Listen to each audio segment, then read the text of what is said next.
The air in the gut tasted of rust and ozone, a flavor you could feel in the back of your throat long after you'd forgotten what clean air was supposed to feel like. Down here, in the lowest levels of Ashgar's single, sprawling city, the sky was a myth, a latticework of rusted metal and weeping pipes that bled chemical rain onto the streets below. We were the dregs, the forgotten children of a penal colony founded centuries ago, a planetary scar where the galaxy swept its mistakes. The word they used for us in the Syndicate broadcasts was subsentient, a polite way of saying we were vermin in humanoid form, good for two things: back-breaking labor in the scrap mines and killing each other for sport. I made my living doing the latter. My name is Kaelen, and my arena was the pit, a circular stain of dried blood and shattered bone at the heart of the gut. I fought not for glory, because glory was a currency we couldn't spend, but for scrap twisted bits of refined metal, nutrient paste packets, and the occasional water purification chip that kept the generators humming in the shanty I called home. I was a champion of nothing, a king of filth, and every victory just bought me one more day in a world that had been trying to kill me since I was born. My body was a roadmap of that failure, a tapestry of scarred tissue and poorly healed fractures. But I was still breathing, and down here, that was the only victory that mattered. The news came on the Whisper Network, a current of rumor that flowed through the gut faster than any official broadcast. Prefect Valerius, the Syndicate's cold-eyed governor who ruled Ashgar from his gleaming spire that pierced the smog layer, had acquired a new toy. It wasn't just another hulking beast from a forgotten moon or a pack of rabid xenomorphs. This was different. They called it the Griever, a creature of legend, a bioengineered nightmare whispered to have been a fail-safe weapon in the Outer Rim Wars. It was said to have leveled a Syndicate garrison on Triton 5 without taking a scratch. And Valerius, in his infinite cruel wisdom, was bringing it to the pit. It was a message. Of course, the gut had been restless lately. Food rations were cut, work shifts extended, and the Syndicate enforcers, clad in their sterile white armor, were getting more liberal with their stun batons. The Griever was a reminder of our place. It was a promise of absolute, unkillable power. But the prefect, like all sadists, loved to dress his cruelty in the robes of opportunity. He announced a prize for any fighter who could kill the beast, a writ of passage, a genuine Syndicate-stamped ticket off-world, a ghost story made real. For the dregs of Ashgar, it was like offering a starving man a key to the stars. It was a lie wrapped in hope, because no one was meant to win. The Griever wasn't a challenge. It was a public executioner. Most fighters, even the ones with more chrome than flesh, and a death wish simmering in their eyes, turned it down. They knew a suicide run when they saw one, but I couldn't, because hope, no matter how false, is a poison you can't help but drink when someone you love is dying. Her name was Alara, a slip of a girl, all of 10 years old, with eyes that still held a memory of the starlight she'd never seen. Her parents had been part of a protest a year ago, a foolish attempt to demand better rations. I found her huddled in the wreckage of their stall after the enforcers had restored order. Now she was mine to protect, and she was fading. The rust, they called it, the same airborne poison that stained the walls of the gut, was crystallizing in her lungs. Every breath was a shallow, painful rasp, a sound that cut me deeper than any blade in the pit. The Syndicate medici in the upper levels could cure it with a single injection, But that medicine was as far away as the stars themselves. The rite of passage wasn't just a ticket out, it was her next breath. So I took the fight. My friends, the few I had, called me a fool. Merrick, a hulking mechanic who kept my scavenged gear from falling apart, told me I was signing my own death warrant. He was probably right. But when I looked at Alara, her small frame trembling with each cough, I knew I was already dead if I didn't try. The day of the fight, the pit was electric with a kind of manic, desperate energy. Every level of the massive arena was packed with bodies, a sea of gaunt faces and hungry eyes, all of them staring down into the blood-soaked sand. They weren't here to see me win. They were here to see a god bleed. When the beast was released, the collective gasp of 10,000 people sucked the air from the arena. The whispers hadn't done it justice. It was a symphony of biological horror. 12 feet of corded muscle and chitinous armor plating that shimmered like oil on water. Its head was a featureless wedge of bone, but its limbs were a forest of scythe-like talons and serrated claws. It didn't roar. It emitted a low-frequency hum that vibrated through the floor, a sound that resonated with the primal part of your brain that screamed, "Run!" Syndicate enforcers stood on the upper rim, rifles ready, not for the beast, but for the crowd. Above them all, in a climate-controlled observation deck, Prefect Valerius watched, his form a detached, elegant silhouette against the glow of the screen. He wasn't watching a fight. He was watching a data point, a statistical certainty about to play out. The Dreg dies. The crowd despairs. Order is maintained. But the Syndicate, for all its power, always made one critical mistake. They forgot we were human. They thought of us as animals, predictable and simple. They didn't understand that when you push an animal into a corner, it doesn't just fight, it innovates. It uses the cage itself as a weapon. The pit was my home. I knew every crack in the floor, every loose grate, every weeping pipe that dripped corrosive slime. The Griever was power, but it was programmed power, designed for open battlefields, not this claustrophobic bowl of death. It charged, and the ground shook, its talons gouging deep furrows in the compacted earth where I had stood a second before. I didn't try to meet it head-on. That was suicide. I danced, using my smaller size and knowledge of the terrain to my advantage. I led it on a chase through the debris field at the arena's edge, a graveyard of past fights. It swiped, and I ducked behind the rusted chassis of an old mining drone. The chassis screamed as it was torn in half. I kept moving, my heart a frantic drum against my ribs. I was buying time. But for what? I didn't know yet. All I had was a sharpened piece of rebar and a broken stun prod Merrick had managed to overload before the fight. It held one charge, one desperate prayer. The beast was intelligent, unnervingly so. It stopped chasing and started herding, cutting off my escape routes. Its movements economical and precise. It was boxing me in. From the corner of my eye, I saw a high-voltage energy conduit, barely concealed beneath a floor plate, used to power the arena's perimeter fence. It was an old, unstable piece of tech, prone to surges. The Griever backed me toward it, its hum rising in pitch. A predator's prelude to a kill. Its arm, a blur of black chitin, swept toward me. I dove, rolling under the strike, and felt the wind of its passage tug at my hair. As I came up, I jammed the overloaded stun prod against a joint in its leg armor.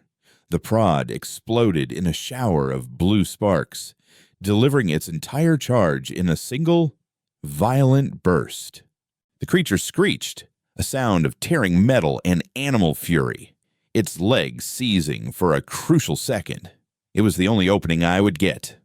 I scrambled away as it thrashed, and with all my strength, I plunged the rebar deep into the damaged floor plate, levering it open and exposing the glowing conduit beneath.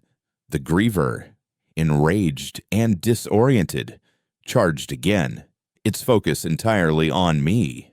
It didn't see the trap. Its massive foot slammed down onto the exposed conduit. A blinding flash of white light erupted, and the air crackled with the smell of burned ozone and cooked meat. The entire arena's lighting grid flickered. The Griever convulsed, its whole body rigid as a billion volts of raw power surged through its alien physiology. But it wasn't dead. It staggered back, smoking and wounded, its hum now a discordant shriek of pain and rage. Its neural inhibitors, the syndicate tech that kept it focused and controlled, must have been fried by the surge. Its featureless head swiveled, no longer looking at me, but up, toward the enforcers on the rim, toward the observation deck, toward its masters. What happened next was not part of the prefect's plan. The Griever, free of its programming, unleashed its true, unbound fury, not on me, but on the syndicate. It scaled the arena wall in 3 terrifying leaps, its talons finding purchase in the pitted metal. Panic erupted among the enforcers. They opened fire, their pulse rifles stitching lines of light across its armored hide, but the shots barely seemed to slow it down. It crashed onto the rim, a whirlwind of destruction, tearing through the line of white armored soldiers like they were made of paper. The crowd, which had been watching in stunned silence, found its voice. A low murmur swelled into a roar, but this wasn't the sound of bloodlust. It was something else, something I hadn't heard in the pit before. It was awe. It was defiance.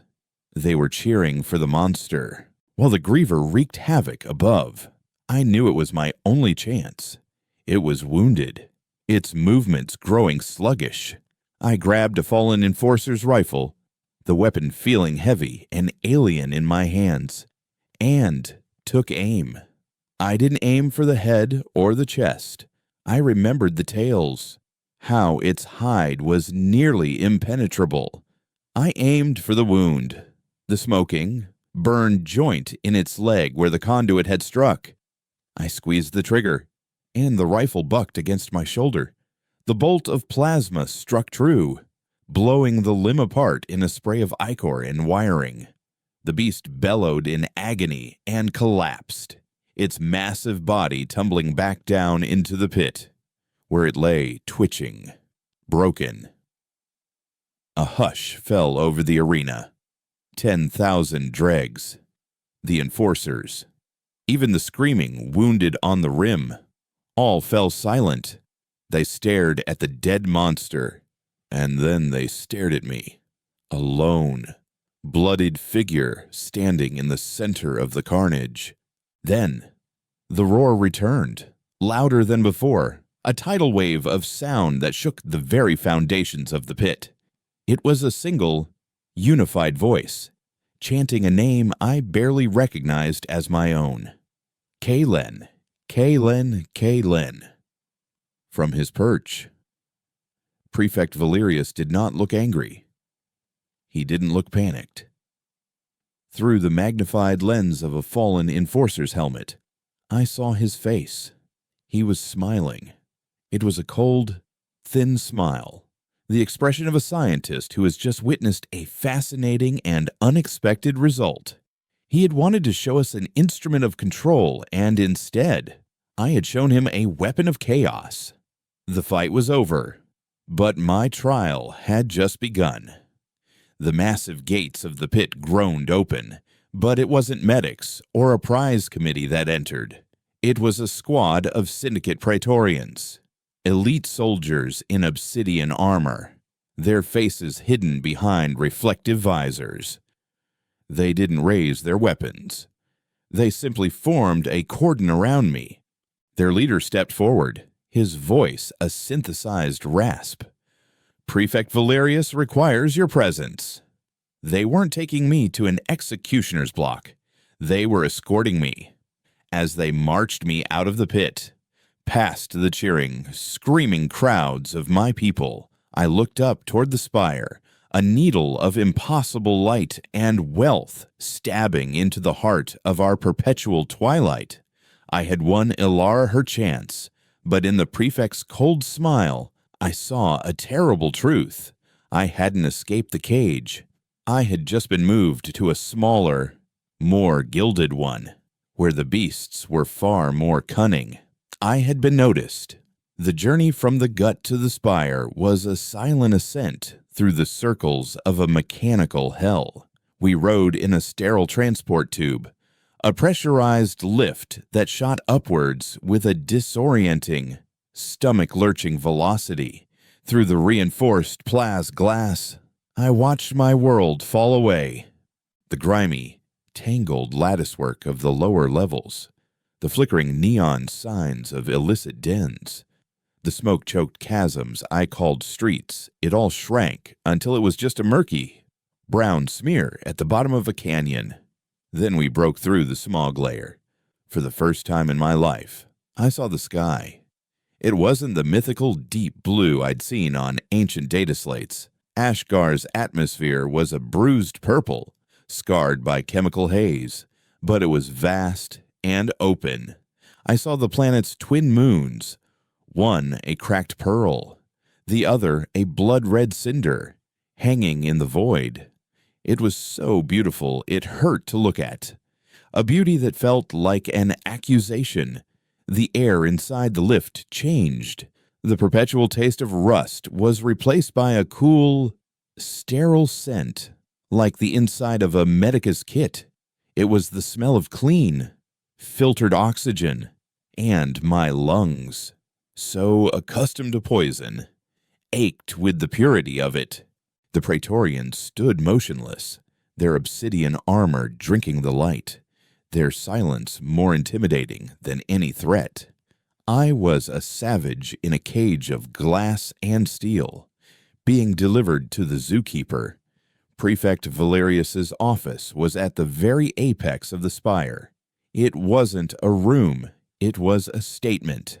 3 of the walls were floor-to-ceiling windows, offering a god's-eye view of the entire city-state.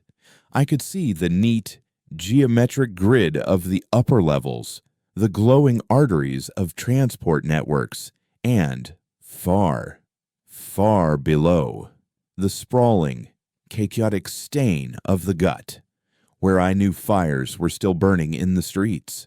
There was no desk, only a single, black stone throne-like chair where Valerius sat, observing his domain. The air hummed with an invisible energy, and the quiet was so profound I could hear the blood pounding in my ears. He dismissed the Praetorians with a flick of his wrist. They vanished without a sound. For a long moment, Valerius just watched me, his gaze analytical, his thin smile unwavering. He wore a simple tailored gray tunic, no medals, no insignia of rank. He didn't need them. His power was in the chilling stillness of his posture, in the absolute confidence of his eyes. "Kaelen," he said, his voice a calm, cultured baritone that felt unnervingly out of place. "A remarkable performance. Truly. You exceeded all my projections." I said nothing, my hand instinctively clenching into a fist. My body was a wreck. Every muscle screamed. The plasma burn on my leg was a searing agony, but I stood my ground. "I was promised a writ of passage," I said, my voice a raw croak. "The girl, Ilara, she needs a Medicae." Valerius's smile widened slightly. Ah, yes, the prize. The great motivator.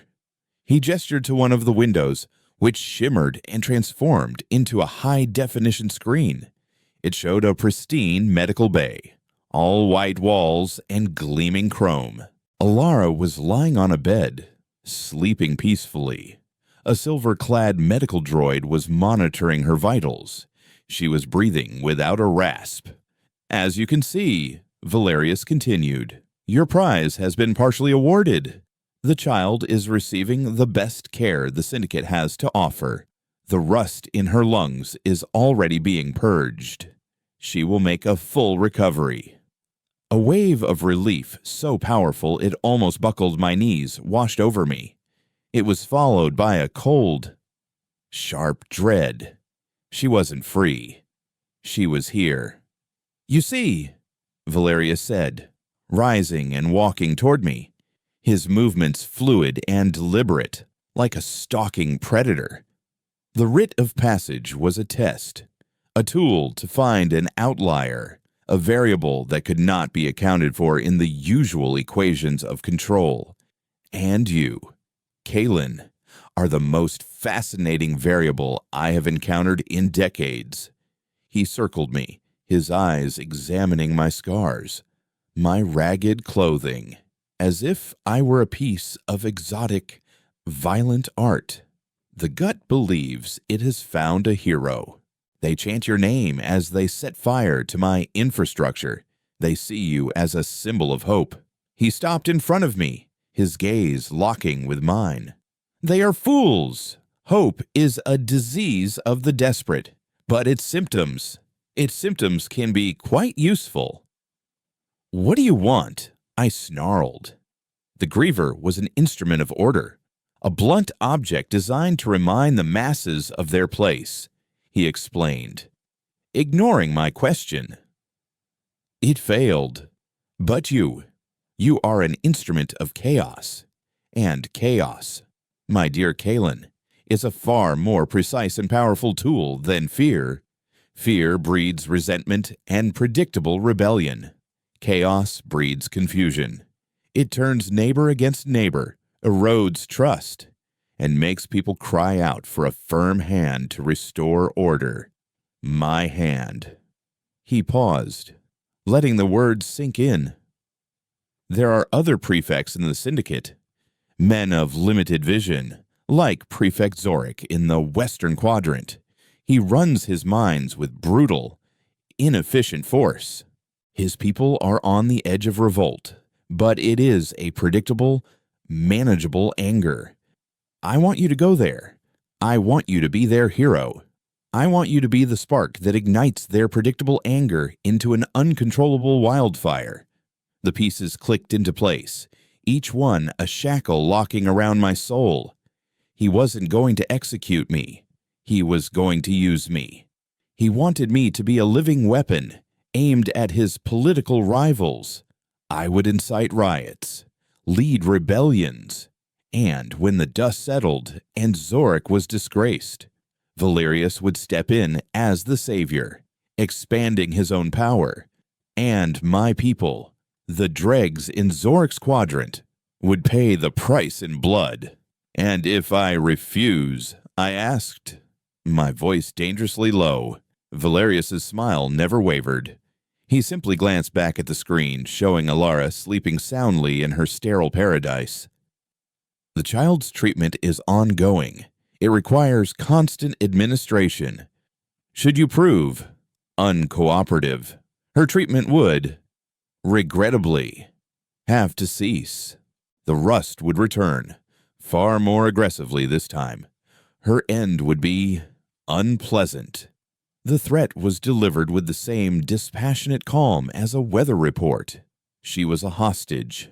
A collar around my neck, its leash held firmly in his hand. He hadn't moved me to a smaller cage. He'd put the entire world in one, with Ilara at its center. You'll have everything you need, he continued smoothly. Better gear, intelligence, a support team. You will become the myth the gut is so desperate to believe in. You will give them victories. You will make them bleed for you. And in doing so, you will serve me." He stepped back. His point made. The trap sprung and locked. The rage in my chest was a white-hot sun, but it was trapped, with nowhere to go. I could die here, an act of defiance that would murder a child, or I could become his monster. It wasn't a choice. It was a sentence. Fine. I bit out the word. I'll do it. Valerius nodded, a flicker of satisfaction in his eyes. Excellent. I knew you were a pragmatist. He tapped a comm on his wrist. Lyra, please escort our guest to his new quarters and provide him with the mission briefing. A woman entered the room. She was tall, with severe, dark hair pulled back from a face that was all sharp angles and cool composure. She wore the same gray as Valerius, the uniform of his inner circle. Her eyes, the color of slate, assessed me with a detached professionalism that was almost as unnerving as the prefect's smile. She was the one who would be holding my leash. She led me away, down silent, white corridors that seemed to stretch for miles. We didn't speak. The only sound was the soft hum of the spire's life support and the tread of our boots on the polished floor. The quarters she brought me to were larger than my entire shanty. There was a bed with clean sheets, a sanitation unit that produced steaming hot water at the touch of a button, and a food synthesizer that could replicate anything from nutrient paste to a steak. A food I'd only ever heard of in stories. It was a gilded prison cell, designed to soften me, to make me forget the grit and stink of the world I came from. On a table lay a new set of gear, black, lightweight body armor, a pulse rifle far more advanced than the Enforcer models, and a sleek, wicked-looking combat knife. It was the armor of a predator, not a pit fighter. Lyra stood by the door, a data slate in her hand. Prefect Zorik controls the primary adamantium mines in the Western Quadrant. His production quotas have been impressive, a fact he leverages for political favor within the syndicate. She began, her voice as sterile as the room. However, his methods are crude. He uses sonic deterrence and forced labor around the clock. The miners are volatile. Your legend has already reached them. She swiped the slate, and a holographic map of the mining complex appeared in the air between us. This is Ore Processing Unit 7. It's the linchpin of his entire operation. Your objective is to disable it, not destroy it. Valerius wants Zorik's operation crippled, not erased. You will infiltrate the complex, and you will use the miners. Your presence alone will be a catalyst. Incite a riot, create a distraction, and under the cover of that chaos, you will sabotage the central cooling system. The resulting meltdown will take the facility offline for months. She looked up from the slate, her gray eyes meeting mine. There was no sympathy in them, no malice. Just the flat, emotionless gaze of a true believer serving her master. You will be a symbol, a ghost who strikes at the syndicate and vanishes. The miners will be emboldened. Zorik's grip will weaken. The prefect's plan will advance. She handed me the slate. Study the schematics. You leave in 12 hours. She turned to go, but I stopped her. And the writ of passage. I asked, "When do I get it?" She paused at the door, her back to me. "The prefect is a man of his word," she said, without turning around. "Serve him well, Kaelen, and you will earn your reward. Fail him, And the girl pays the price of your freedom. The door hissed shut, leaving me alone in the silent, luxurious cage. I walked to the window, the same kind as in Valerius's office, and looked down. Below. The gut was a swarm of flickering lights and shadows. I could almost hear the echoes of their chants. My name carried on the toxic wind. They thought I was their savior, the one who fought the monster and won. They didn't know I had just made a deal with a bigger one. Valerius thought he had found his perfect weapon. He was right. But he made the same mistake the Syndicate always did. He assumed the weapon didn't have a mind of its own. He wanted me to be a spark. Fine. I would be a spark. But I would choose the fire, and when it was big enough, I would burn him and his whole damn spire to the ground. The transport that took me to the Western Quadrant was a needle-nosed cargo drone, an unmanned vessel designed for stealth, not comfort. I was the sole passenger, sealed in a small, cold compartment that smelled of industrial lubricant and ozone. There were no windows, just a single screen that displayed my vitals and a countdown timer. For 12 hours, I sat in the humming darkness, the gear Valerius had given me feeling like a second, colder skin. My only contact with the outside world was Lyra's voice, patched through a comm unit in my helmet, a disembodied clinical presence that checked in every hour, her questions precise and devoid of emotion. Status: fine. Biometrics are stable. Conserve your energy. She wasn't a handler. She was a system monitor, and I was the volatile program she was tasked with running. The drop was violent. The drone decelerated with a bone-jarring shudder. A hatch opened beneath me, and I was ejected into the screaming wind. My descent arrested by a grave chute that deployed with a nauseating lurch. I landed hard in a desolate expanse of slag heaps and rust-colored dust under the perpetual gloom of Ashgar's sky. The drone was already a disappearing speck, leaving no trace it had ever been there. I was a ghost, just as Valerius wanted. The mining settlement, designated as Sector 7, was a festering wound carved into the base of a mountain. It wasn't a city like the Gut, with its vertical, chaotic sprawl. It was a grid of prefabricated hab units, all identical, all stained with the same red ore dust that coated everything and everyone. The air was thick with it, a fine grit that worked its way into my teeth and lungs. And beneath the whisper of the wind was another sound, a constant, low-frequency hum that seemed to press in on my skull. It wasn't loud, but it was omnipresent, a source of subliminal pressure designed to fray nerves and discourage gathering. Zoric's sonic deterrence, a leash for the mind. I kept my head down, my new gear concealed under a tattered miner's cloak I'd found snagged on a razor wire fence. I looked like just another broken soul shuffling from the hab units to the gaping maw of the mine entrance. But the miners knew. They were like a pack of starving dogs who could smell a single scrap of meat from a mile away. They didn't stare openly, but I could feel their eyes on me. Quick, furtive glances from beneath hooded lids. The legend of the pit fighter had traveled faster than I had. They were looking for a savior, and I knew that all I was bringing them was a different kind of damnation. Lyra's voice was a cold splinter in my ear.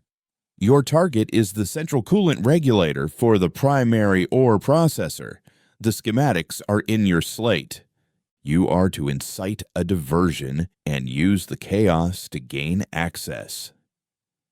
Easier said than done, I muttered, my eyes scanning the perimeter of the processor, a monolithic structure of blackened steel that belched foul-smelling smoke into the sky. It was crawling with Zoric's enforcers, their silver armor a stark contrast to the red dust. They were bigger, more heavily armed than the ones in the gut. "The miners are your tool, Kaelen. Use them." Lyra's voice replied, flat and final. She cut the connection. I spent the first day in the common mess, a cavernous hall where miners slumped over bowls of gray nutrient paste, their faces etched with an exhaustion that went bone deep. The hum of the deterrent was stronger here, making my teeth ache. I listened. The whispers were all the same: dwindling rations, extended shifts, friends who had been dragged away by enforcers for insubordination and never returned, and, woven through it all, the story of the man who killed the Griever. It was already a myth, embellished with every telling. In some versions, I had wings of fire. In others, I could kill with a look. They were desperate, and their desperation had turned me into a god. I found my catalyst in a young woman named Jessa. She couldn't have been more than 20, but her eyes held the weary anger of someone twice her age. She was arguing with an enforcer over a spilled ration, her voice sharp and defiant, while everyone else looked away. The enforcer raised his stun baton, the weapon crackling with energy. That was my cue. I moved before I had time to think, my body remembering the brutal calculus of the pit. I intercepted the blow, catching the enforcer's wrist and using his momentum to slam him into the wall. I didn't kill him, just disarmed him and put him down hard.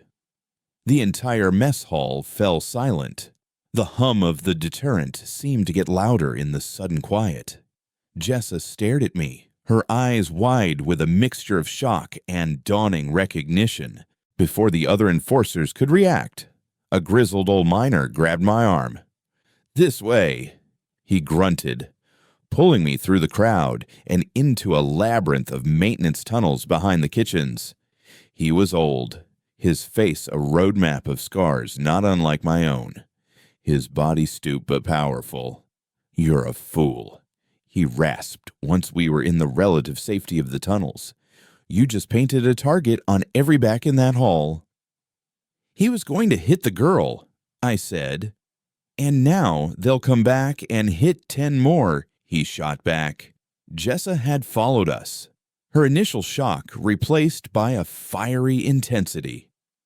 "He's the one," she breathed, looking at me with an unnerving reverence. "He's Kaelen." The old miner's name was Rorick. He was the unofficial leader of a small, fractured resistance cell. They had courage but no direction, a handful of stolen blasters, and a surplus of anger. He took us to their hiding place, a forgotten geothermal vent deep beneath the HAB units. The air was hot and smelled of sulfur, but it was free of the deterrent's oppressive hum. Rorick was a cynic. He'd seen a dozen small uprisings crushed under Zoric's boot. "A legend is a story," he told me, his eyes boring into mine. "And a story doesn't stop a plasma bolt. What are you really doing here? Who sent you?" I couldn't tell him the truth. I couldn't tell them I was a puppet, that their rebellion was just a move in a game being played by men in towers. So I gave them a piece of the truth. "I'm here to break Zoric's grip," I said, pulling out the data slate Lyra had given me. "I'm here to shut down the processor." I projected the schematics onto the damp cavern wall.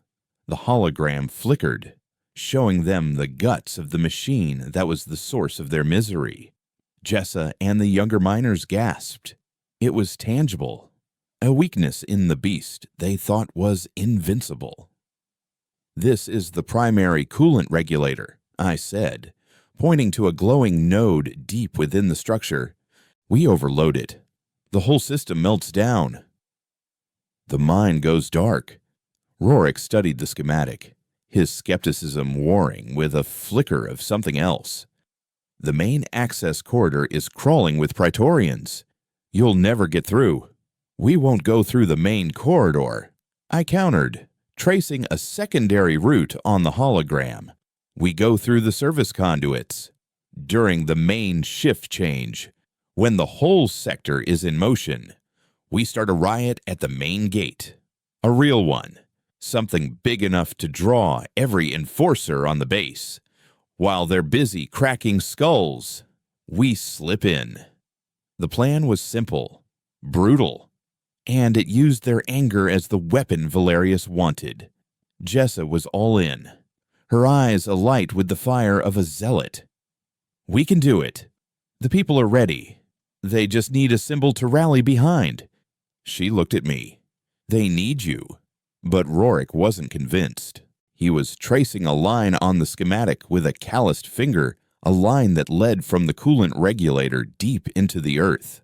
These schematics, he said, his voice low and grave, they show the primary and secondary overflows, but they don't show the tertiary system, the emergency heat sinks that run beneath the lower shafts.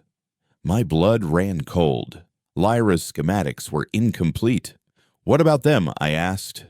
Rorik looked up, his old eyes filled with a terrible certainty. The processor was built on top of an older, less stable mine.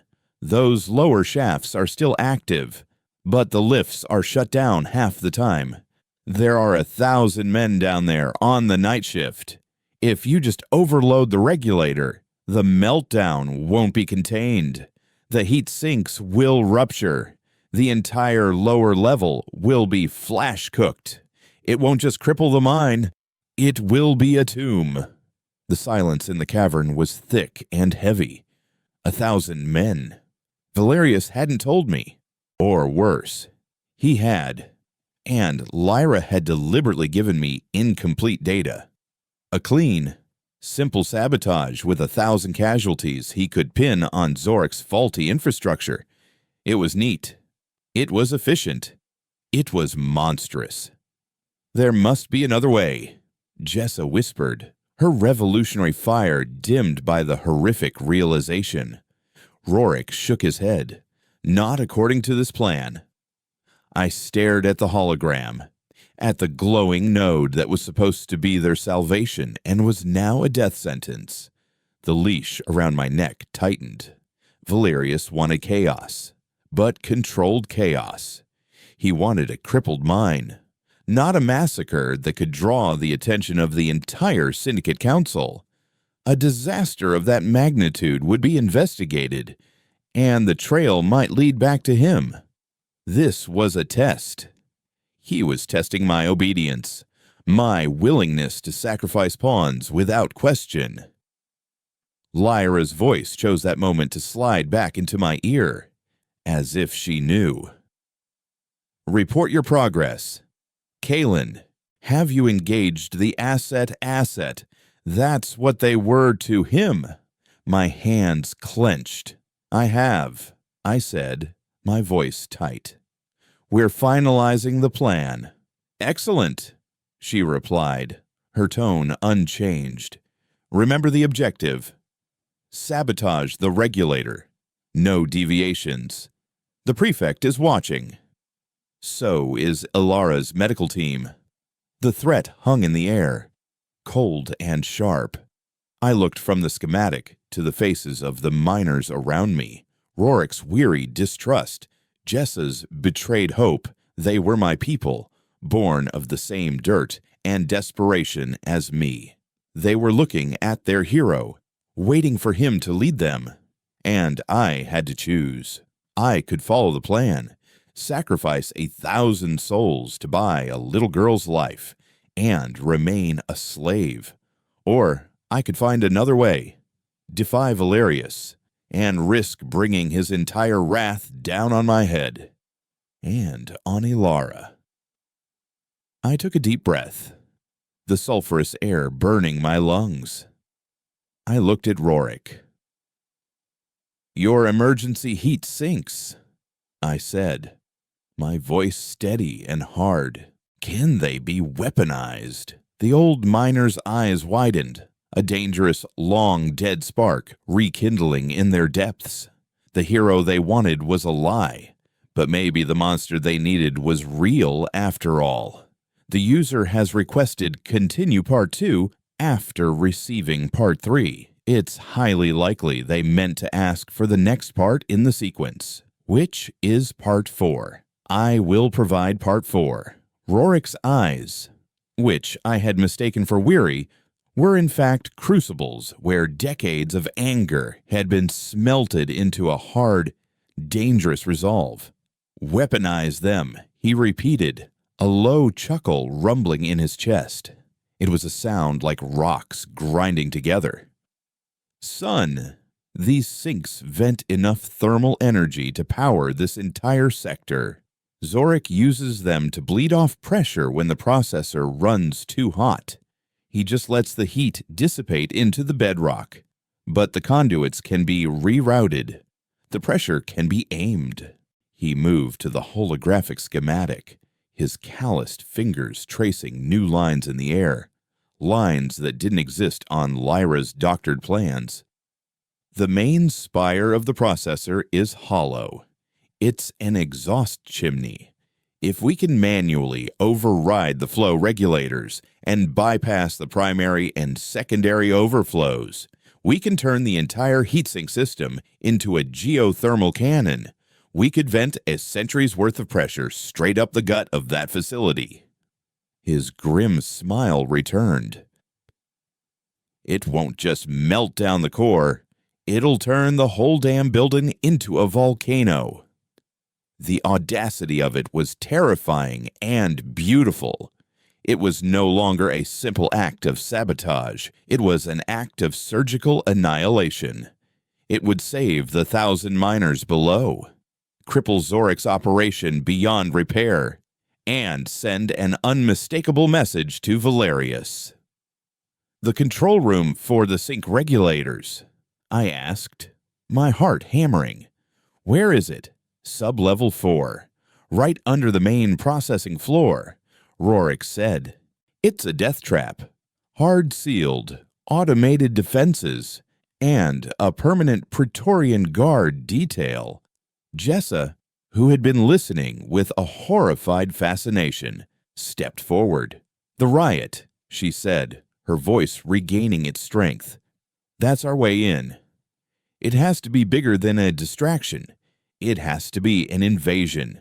If we can draw every guard, every enforcer, to the main gates and the upper levels, you might have a window.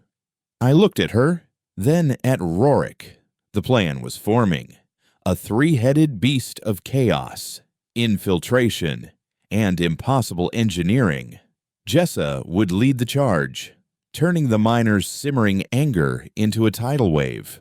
Rorik would be my guide, the ghost in the machine who knew its secrets, and I would be the scalpel, aimed at the heart of the monster. Lyra's voice crackled in my ear, sharp and impatient. Kaelen, your 12-hour window is closing. Initiate the diversion. Initiating now, I replied, my voice a flat mask. I looked at Jessa. Give them hell.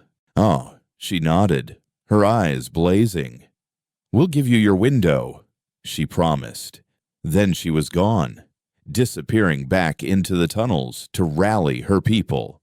Rorik led me through a different set of tunnels, a maze of forgotten passages that smelled of damp earth and decay. Zorik sealed most of these off, he grunted, prying open a rusted grate. Thought it made the place more secure. A man that afraid of what's under his feet is a fool. As we moved, a distant rumble began to shake the ground, growing steadily into a roar.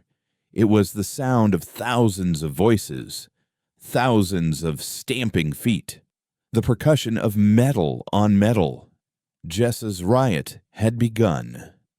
We emerged into a service conduit that ran along the base of the processor. Through the grates, I could see flashes of light, the distinctive blue of stun batons and the angry orange of plasma fire. The battle had been joined. The Praetorian patrol patterns, which had been precise and overlapping, were now frantic, their movements drawn toward the escalating chaos outside. "Now," Rorik whispered. We slipped from the conduit, moving through the shadows cast by the colossal machinery. The air was hot, vibrating with the power of the processor. We made it to the entrance of sub-level 4 undetected. The blast door was a meter of solid steel, but Rorik just grinned and pulled a small, jury-rigged device from his pack. "Every Praetorian access panel has a maintenance override code," he said, slapping the device onto the keypad. "They change it weekly. I've been collecting them for 10 years. The keypad sparked, and with a hiss of hydraulics, the door slid open. The corridor beyond was sterile white, a stark contrast to the grimy functionality of the rest of the mine. Automated turrets hung from the ceiling, their red optical sensors swiveling to track us. Before they could acquire a lock, Rorik jammed a signal scrambler into a nearby port. The sensors went dark. The control room at the end of the hall was guarded by 2 Praetorians. They weren't standard enforcers. Their obsidian armor was heavier, and they carried pulse cannons, not rifles. They turned as we approached, their weapons powering up. There was no time for stealth. I moved, the muscle memory of the pit taking over. I fired my rifle, not at the armor, but at the floor in front of them. The plasma bolt superheated the metal plate, which exploded upwards in a spray of molten shrapnel. One Praetorian staggered back. His visor cracked. I closed the distance, ramming my combat knife into the weak joint at his neck. The second one brought his cannon to bear, but Rorik, with surprising speed, fired a single, precise shot from a beat-up blaster pistol, hitting the weapon's power cell. The cannon exploded, taking the Praetorian's arm with it. I finished him with a shot to the chest. The control room was a sphere of holographic displays and glowing consoles, the heart of the beast. In the center was the coolant regulator, a pulsating column of blue energy. Rorik went straight to a secondary console. "I need to bypass the safety protocol. It'll take a few minutes." "You cover the door." As his fingers flew across the holographic interface, my comm crackled to life. It was Lyra. Her voice was ice. "Kaelen, we are tracking a massive energy spike from your location, and it is not centered on the regulator. Your biometrics show you are in a firefight. Report, now." The leash was being yanked hard. I could feel Ilara's life hanging in the static between us. "Encountered unexpected resistance," I lied, my voice strained. "Praetorians. Had to deviate to a secondary access point. Your deviation is moving you away from the objective." She snapped. "Valerius does not tolerate failure. He certainly does not tolerate betrayal. Sabotage the regulator as ordered, or I will instruct the Medici to terminate the girl's treatment." I looked at Rorik, who was grunting in concentration, sweat beading on his forehead. I looked at the pulsating blue column. Then I looked at the comm unit on my helmet. I had been their weapon for long enough. "The plan has changed," I said, my voice quiet but clear. "Tell Valerius. Tell him his dog is off the leash." I reached up, tore the comm unit from my helmet, and smashed it under my boot. The silence that followed was the most liberating sound I had ever heard. "It's done," Rorik yelled. "The overrides are in place. She's all yours." He pointed to the main console. "Once you start the sequence, there's no stopping it. We'll have 90 seconds to get clear before this whole level is vaporized." I nodded, my hand hovering over the console. This was it. The moment I stopped being a pawn and started being a player, I initiated the sequence. A klaxon began to blare, and the blue light of the regulator shifted to a screaming red. The entire room shuddered. "Let's go," Rorik yelled, and we ran.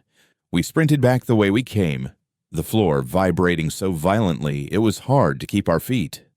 As we reached the main level, we could see the chaos of the riot had spilled into the processor itself.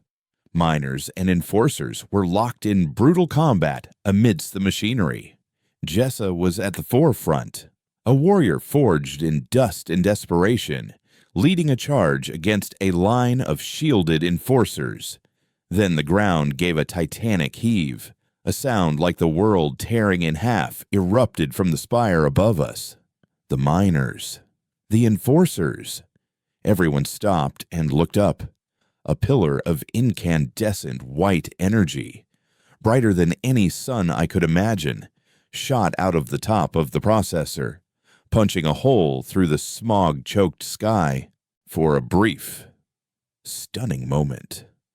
I saw the bruised purple of the true atmosphere, a sight no one in Sector 7 had ever seen. The spire melted, collapsing in on itself in a wave of liquid metal and fire. The power grid for the entire sector died. The lights, the fences, the oppressive hum of the sonic deterrents, all of it vanished, leaving only the roar of the victorious miners and the crackle of the dying fires. We had won. We had done the impossible. Jessa found me in the aftermath, her face a mask of grime and triumphant disbelief. "You saved them," she said, her voice choked with emotion. "You saved us all." The miners were lifting me onto their shoulders, chanting my name, their voices raw with a victory they had never believed possible. They saw a hero, but as I looked at the burning ruin of the processor and the hole in the sky, I felt a cold knot of dread in my gut. I had cut my leash, but in doing so, I had signed Ilara's death warrant. That night, as Sector 7 celebrated its first taste of freedom, a single encrypted message managed to get through to the data slate Valerius had given me. It wasn't a threat. It wasn't a demand. It was a live video feed from the medical bay in the spire. The room was empty. Ilara's bed was neatly made. The silver medical droid was gone. Then the feed fizzled to static, replaced by 5 words in stark block letters that burned themselves into my soul. "You should have obeyed. Kaelen." The game had changed. I was no longer fighting for my people's freedom from a distance. I was going back to the spire. I was going home to tear a god from his throne. User requested continue part 3 after receiving part 4. I will assume they mean the next part in the sequence. Part 5 and provide the conclusion to the story. The message on the data slate wasn't a punctuation mark. It was a declaration of war. Valerius had taken the only thing that tethered me to my humanity and tried to use it to break me. He had failed. Grief, when it is pure and unadulterated, can be a paralyzing poison, but when it is mixed with the guilt of betrayal and the white-hot fury of a man who has been pushed past his breaking point, it becomes something else entirely. It becomes a fuel that burns cleaner and hotter than any starship drive. I didn't have time to mourn Ilara. Not yet. Her absence from that bed wasn't a body. It was a hostage situation gone wrong. Until I saw her, until I held her, she was alive. And Valerius was going to tell me where she was, even if I had to tear the answer from his mind while the spire burned around us. The celebration in Sector 7 was a bitter feast for me. The miners were free of Zorik, who had fled in a shuttle the moment the processor blew. But they were just one liberated camp in a world of chains. I left them with Jessa and Rorik, who were already organizing defenses and spreading the word to neighboring mines. My war was no longer on the ground. It was in the sky, in the gleaming needle that mocked us all. Getting back to Ashgar City wasn't difficult. The planet was in chaos. Zorik's fall had sent shockwaves through the Syndicate, creating gaps in their patrols that a ghost could slip through. I bartered passage on a scavenger's freighter, a rusted hulk piloted by a man who asked no questions as long as the scrap metal was pure.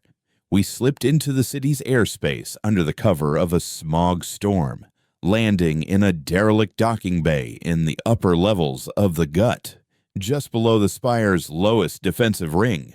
I was back where I started, but I wasn't the same man.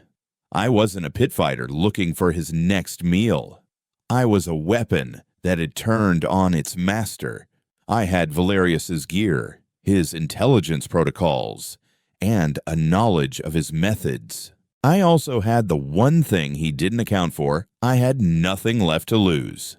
The ascent to the Spire wasn't a silent ride in a sterile lift this time.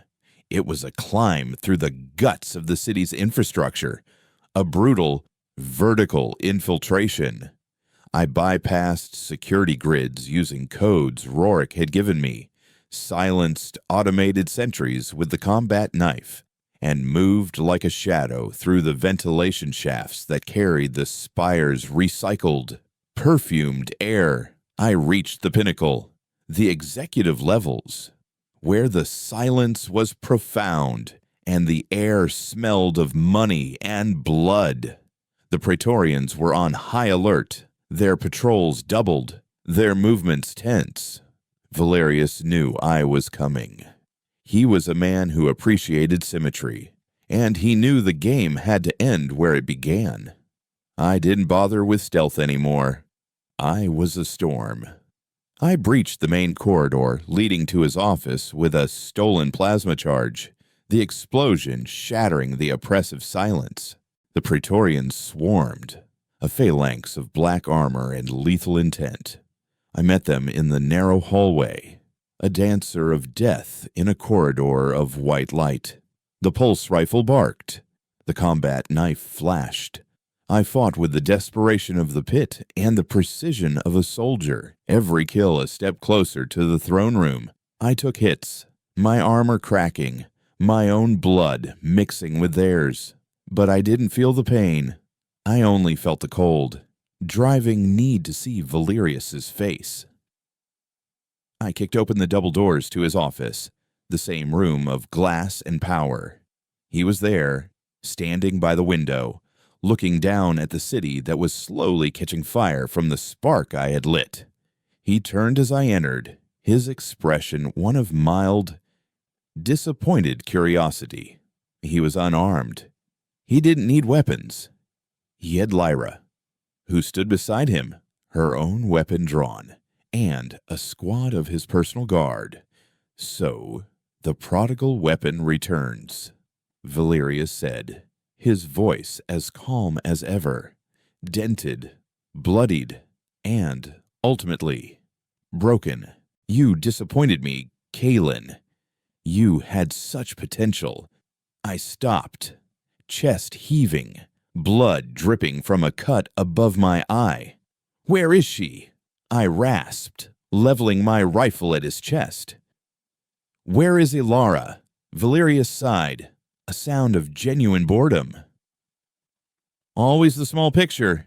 You changed the face of a quadrant, shook the foundations of the Syndicate, and yet you are still obsessed with one insignificant, dying child. He gestured to Lyra. Show him. Lyra tapped a console. A holographic display flared to life in the center of the room. It wasn't a medical bay. It was a containment cell, stark and cold. Ilara was there, huddled in a corner, looking smaller and more fragile than ever. She was alive. The relief was a physical blow, nearly bringing me to my knees. But then I saw it, the faint, rhythmic rasp of her breathing, the pallor of her skin. Her treatment was suspended. Valerius said smoothly, "The rust is returning. Rapidly. She has perhaps an hour. Less, if she continues to distress herself." He looked at me, his smile returning, colder and crueler than before. "You see, Kaelen, the leash was never cut. I just let it out a little further.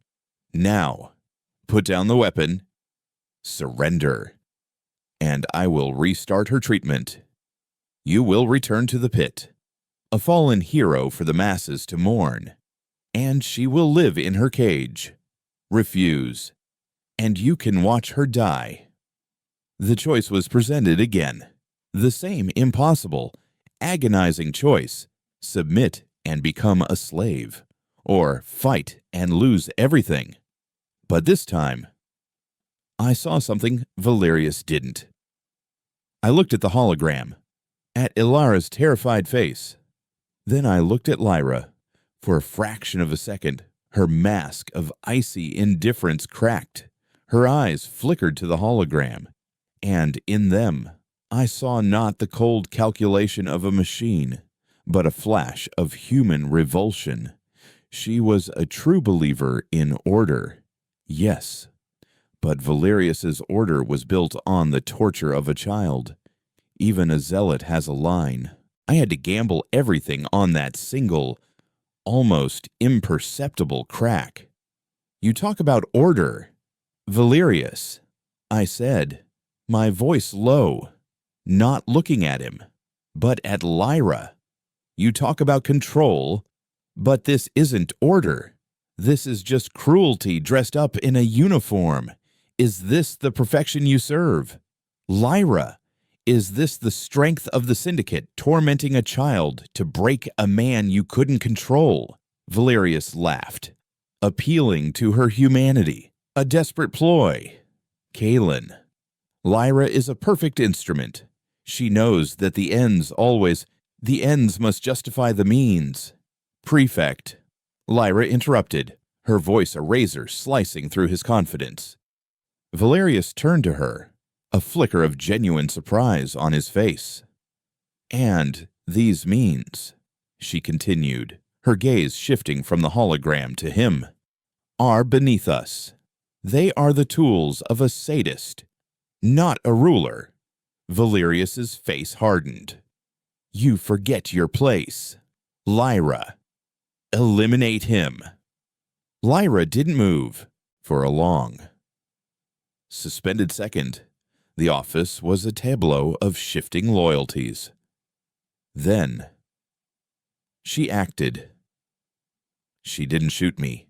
She spun, her rifle bringing up in a blur of motion, and fired a 3-round burst into the console, controlling the hologram and the containment cell locks. The display vanished. Sirens began to wail throughout the spire. Containment breached on level 5. A synthesized voice announced, "Prisoner released." Valerius stared at her, his composure finally shattering into pure, unadulterated rage. "You traitorous," he never finished. I was already moving. The Praetorians opened fire, but Lyra was faster, her own weapon barking, taking down 2 of them before they could adjust to the new threat. I didn't stop for the guards. I didn't stop for Lyra. I went straight for Valerius.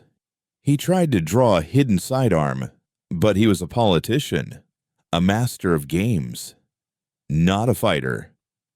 I slammed into him, driving him back against the grand window that overlooked his burning city. The glass, reinforced to withstand orbital bombardments, cracked under the impact. I disarmed him with a twist that snapped his wrist and pinned him against the spiderwebbing pane. My knife pressed against his throat. The room fell silent, save for the wail of the sirens and the heavy breathing of the survivors.